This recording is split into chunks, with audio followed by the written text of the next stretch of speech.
Let's jump right into it with the Australian newspaper's Sophie Elsworth. Sophie, in a previous life, you used to write exclusively about business and finance issues, and I'm very much interested in your insights about the number of businesses failing in Victoria or fleeing Victoria. This is the state that had 6 COVID lockdowns, devastating for the business community, and state taxes are soaring for businesses and property owners. But we've got the Assistant Treasurer claiming Victoria's going gangbusters. We're going gangbusters as an economy. I mean, if you look at it, state of the state, we're flying along. The economy's really strong, and we're the engine room of the national economy. What do you make of that, Sophie? Engine room of the national economy? Well, we're not the engine room of the national economy, Rita. We've got soaring debt in Victoria. We've got businesses leaving the state. As we always see when reports come out, they're leaving the state in droves. And just so much financial burden on businesses. Victoria has become really the place where people don't want to invest and don't want to do their business, so they're taking it interstate. So anyone who thinks Victoria is the ideal place to do business, I think is living in another universe. And the Herald Sun reports that Victorian business is going backwards, with a number of new startups trailing every other state and territory.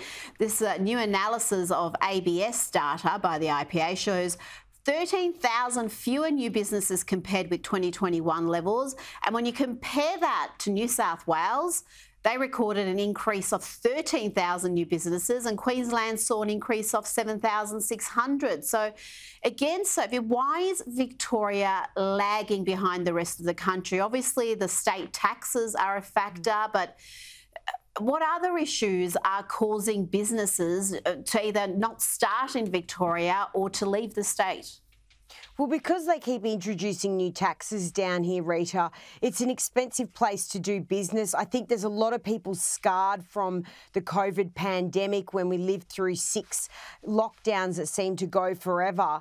And people just thought Victoria was an undesirable place to live and do business. So it's really the reputation of Victoria, sadly, you and I both live there, is, diminished. And people just think now, why not do business somewhere that is more friendly to business? So they're taking their businesses and so forth, away from Victoria.